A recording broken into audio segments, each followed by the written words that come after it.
Hey friends, welcome back to Sweet Red Poppy. On today's episode, we are going to be making this 3D clear mask. Now, this is a tutorial that I've had requested over and over from you guys, and I wanted to just show you how to make this because it can be a little bit tricky, but I'm going to walk you through every single step.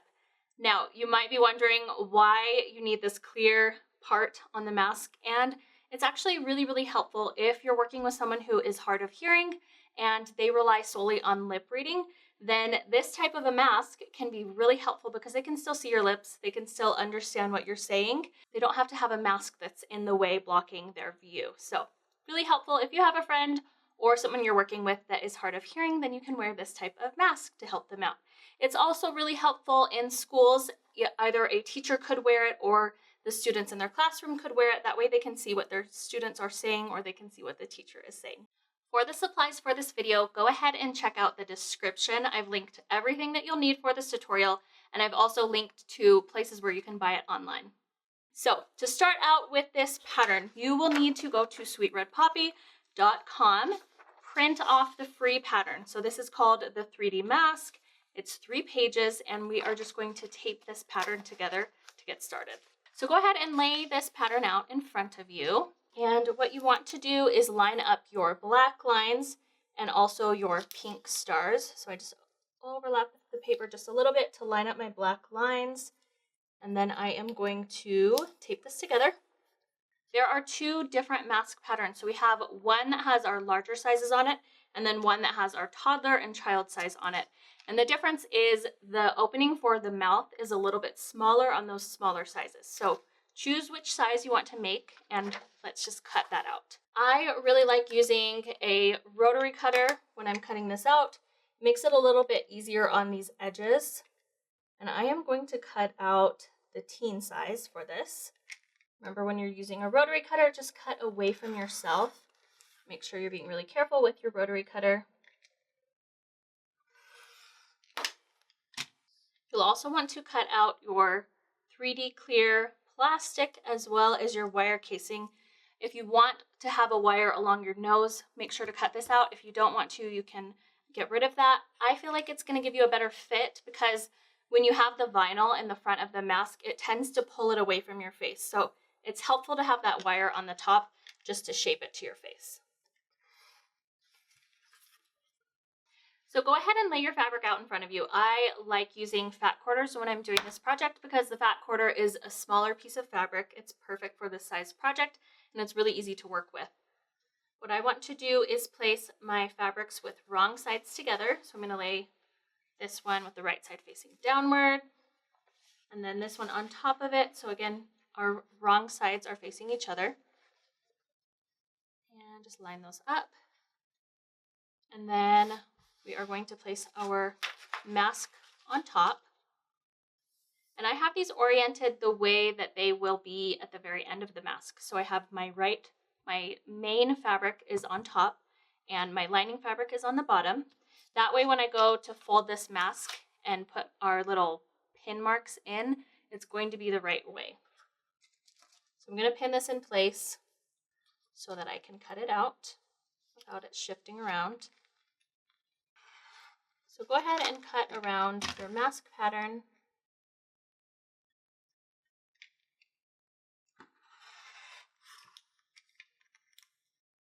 You want to make these cuts as accurate as possible.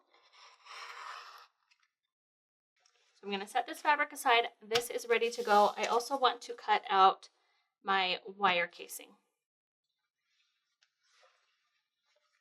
I'm just going to grab a little bit of my front fabric and cut this out.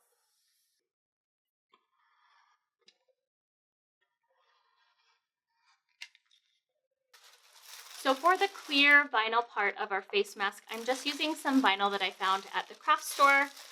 This is typically used to cover a table as a tablecloth, but it works perfectly for this. So just remove this tissue paper and then place your mask pattern on top of it.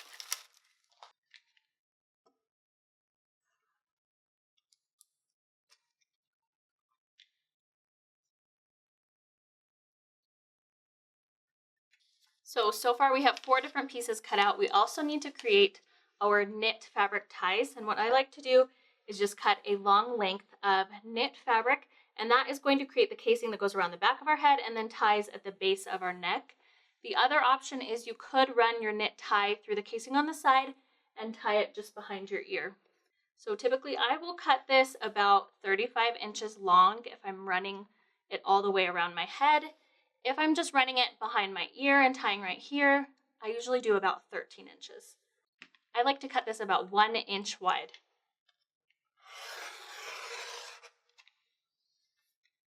So I just clean up that edge, and then I am going to cut my 1 inch.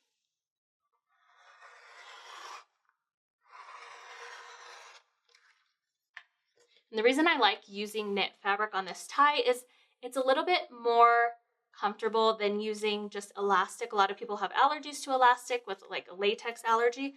So what I do is just use this knit fabric, and then you just pull it and it curls in on itself, and it's stretchy and it's really comfortable to wear throughout the day. So I'm going to poke holes through the corners of my marking. So you can see this inside marking is where you're actually going to cut the fabric. And then you're going to create a cut on each corner. And then this larger dashed line is your sewing line. So go ahead and create just some small holes at each corner point. We're going to use these little holes as a marking guide.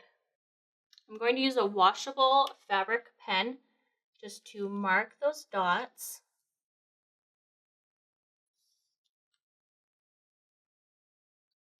I'm also going to fold my paper along this line that coordinates with the one that I already cut out. So for this size, it's this pink line. So just fold it along these dashed lines. This is where we're going to be ironing our mask and just creating a pin tuck for a later step. So go ahead and fold your fabric over with your pattern piece and then just lightly press it along the edge of the pattern.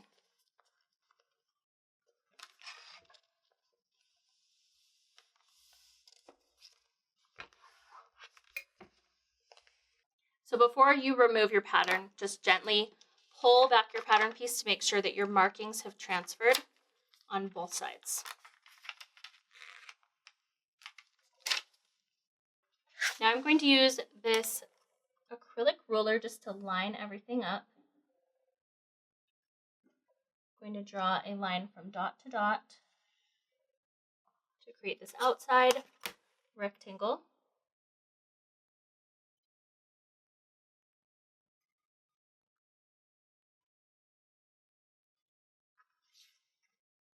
And then I'm just going to line up these corner dots for another cut line, make a marking there.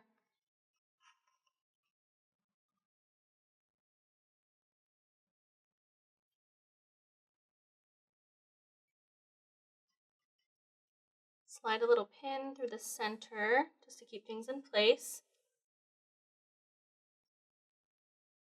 And then I'm going to start cutting these lines. So what you want to do is just fold this over and cut along the inside line.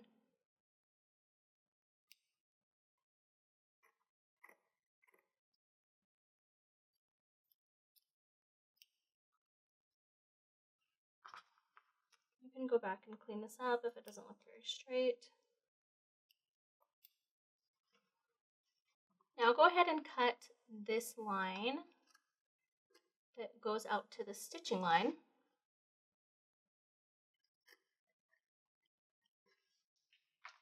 Now we are going to iron our mask. So we're just going to be following that line that we just created. What I like to do is I just do my top layer first. I fold it under right on that line, just so that the line is hidden. And then I'm going to iron over it. Use a little bit of steam if you need.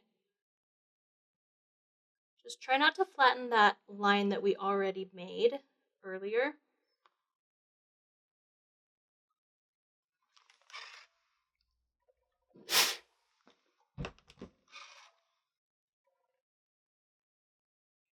And you could take these apart and mark this one as well. I like to do it with one on top of the other because then I know that it's going to line up perfectly and that one of them isn't going to be ironed more than the other.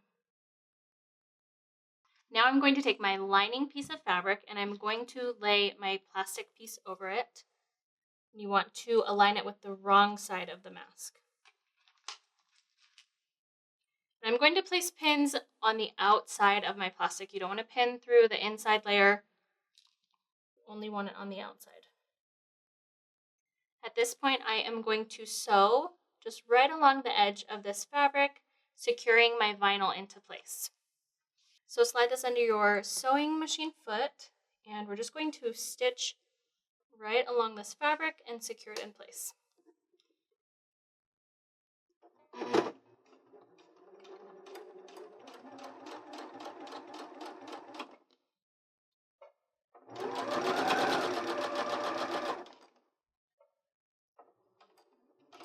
And don't forget to backstitch at the end. Raise your needle up and then cut away your threads. So you'll notice there's quite a bit of extra vinyl around here, and if you want to trim that away, you definitely can. I'm going to trim it just a little bit on the sides. And I like to take this corner and round it just so that it doesn't poke you through the fabric. Now you're going to place these right sides together, and we're going to be sewing along the outside. You're going to leave this unsewn because when we turn it right sides out, then we're going to sew them together.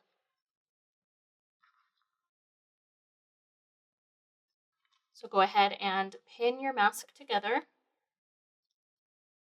And if you want to draw in a 3/8 inch seam allowance, you definitely can. That's really helpful if you're newer to sewing, just so that you have a guide to make sure that everything ends up straight. So what we're going to do is sew along this line here to here, and then stop, leaving this section open. Then sew from here to here, to here, to here, and then leave this section open. And if you want that nose casing, you can go ahead and slide that in now. You can put it in a little bit earlier as well.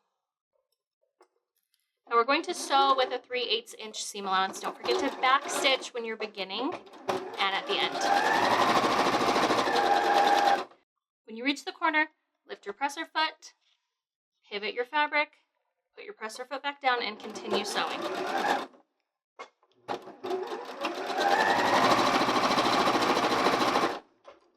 As you reach the end, go ahead and back stitch, and you'll want to repeat this exact process on the opposite side.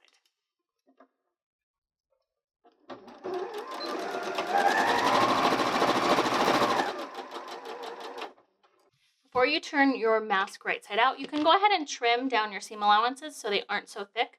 What that's going to do is just remove some of your bulk and also allow you to have a sharper point.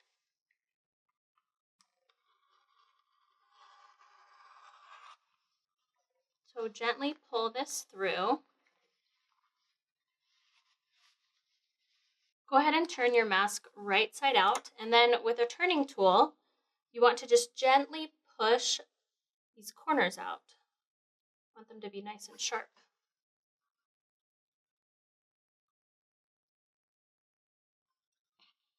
Do this on all 4 of those corners.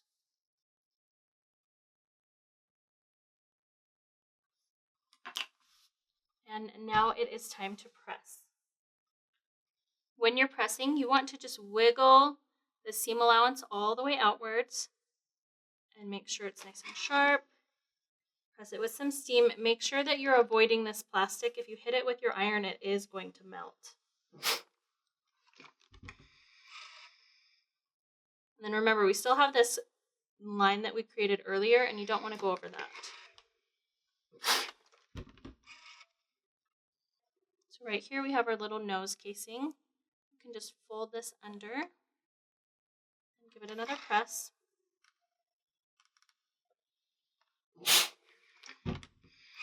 And pull it down and pin it into place.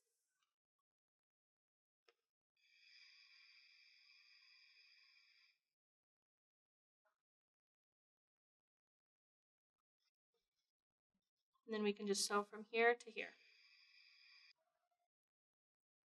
Now go ahead and repress this line really quickly, avoiding the middle. Now you want to sew along this line, fold this over, sew along here, and also sew along here. I'm going to be sewing that with a 1/8 inch seam allowance.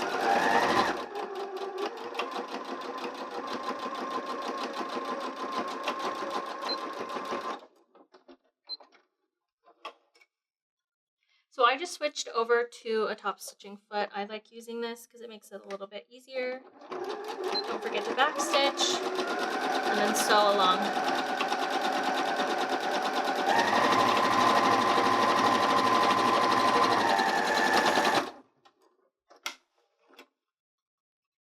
And now we are going to sew our two pieces together. I'm just going to put some pins in here to line everything up.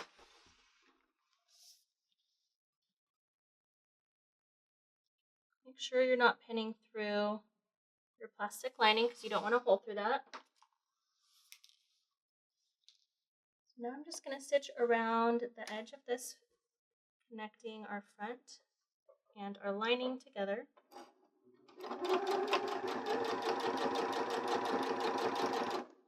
You can just go nice and slow. You don't have to hurry this. As you come back to your beginning, just make sure that you are back stitching to lock everything in place. Now it's time to press our casings. So I just fold the edge of this in and press it. I like to use plenty of steam just to set that fabric in place. Again, make sure that you don't put your iron over the plastic. I'm going to fold this over one more time, pressing it in place.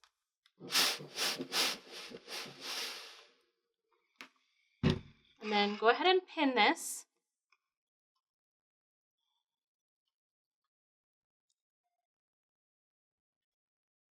You're going to sew a straight line along the edge of this casing. Just do the same on this side.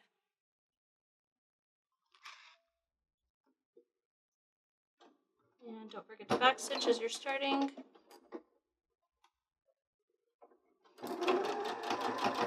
And I'm just sewing right along that fold.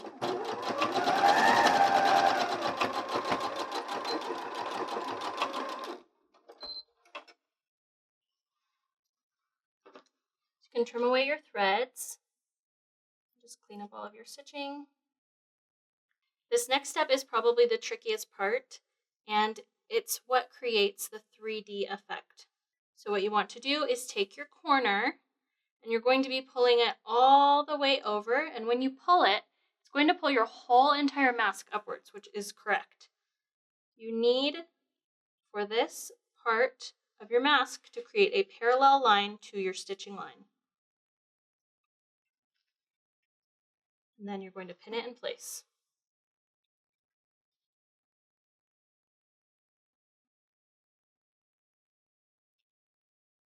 I'll repeat the same step up here, creating that parallel line.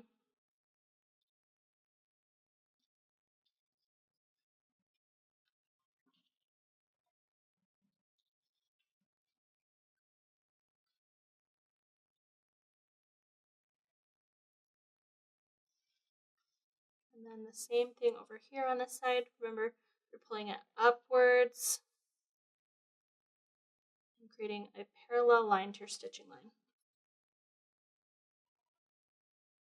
Now before you sew your mask, to make sure that it's correct, it should stand up by itself without any help. This is the 3D effect that we're going for. If it's pinned correctly, it's going to sit by itself. So now we're going to sew a parallel line to the one that we've already created. And just go nice and slow on this because you're sewing over quite a bit of thickness of fabric.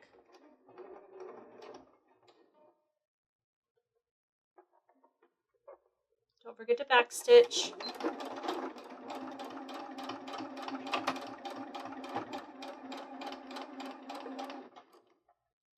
Sometimes it's helpful just to pop your mask out this opposite way so that you can get in here and sew easily.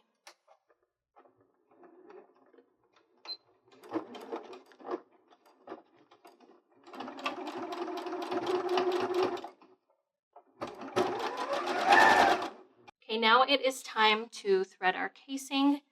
I am going to do a casing that wraps around the top of your head and ties at the base of your neck.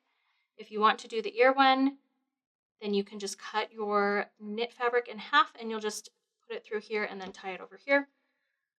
But what I like to do is attach a safety pin to the end, and then I'm going to feed it through my casing.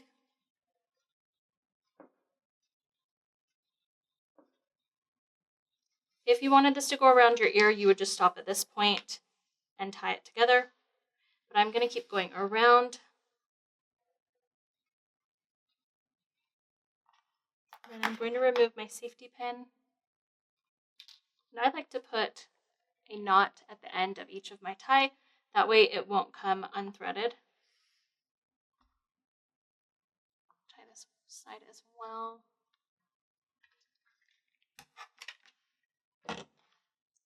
And there we have our finished mask.